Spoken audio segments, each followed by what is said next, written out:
With THW Kiel already group winners and Veszprém secure in second, both teams could relax in round 14. While for Kielce and Montpellier, there were still some unanswered questions.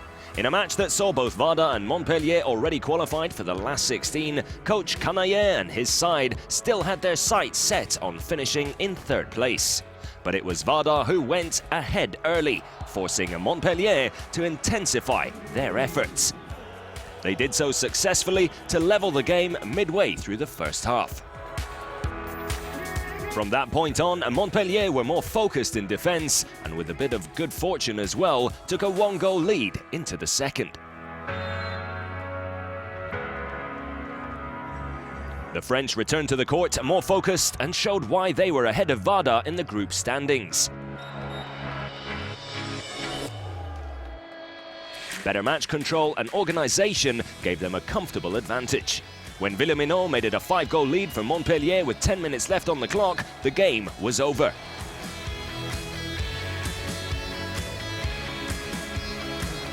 Vardar tried everything to come back one more time, but Montpellier were able to resist and finally secured a 27-31 win.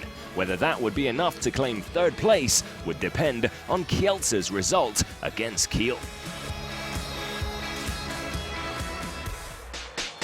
Kielce were looking for their 100th win in the VELUX EHF Champions League, which would secure third place in the group for the Polish side. Their opponents, THW Kiel, were under no real pressure to win, but it was still an intense encounter. The German visitors played fast-paced handball and took a 2-goal lead 15 minutes into the game. But then it was time for former Kiel goalie Andy Wolf to step up with some magic. His saves, combined with fast breaks, gave Kielce momentum to come back. However, group winners Kiel know all about comebacks as well, and Wienczek was at the centre of the madness.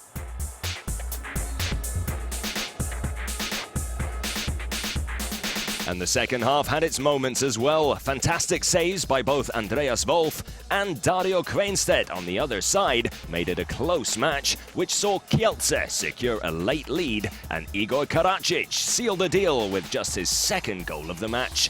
Kielce take 2 points and third place in the group to ease their position in the last 16.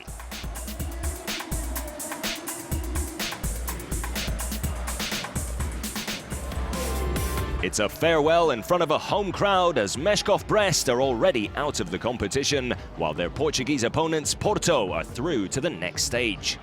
As expected, the tone is set early in Belarus. Porto are focused from start to finish, while Brest only really get going late in the second half.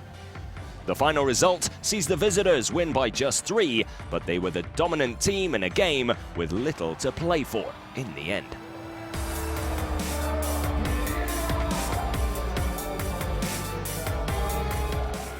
Finally, there's a new coach at Motor Zaporozhye with Gintara Savukinas now in charge. Still, the foundations for the match against Veszprém are similar to the Brest-Porto matchup. Motor are out of the competition, while Veszprém will surely take second place and can play with freedom and no pressure. Whether playing on the line or on the fast break, they dominate proceedings, supported by a convincing display by Marton Szekely in goal. Motor have the honour of scoring the final goal of the match with a display of what they're capable of, while Veszprém end the group phase with a decisive and well-deserved win.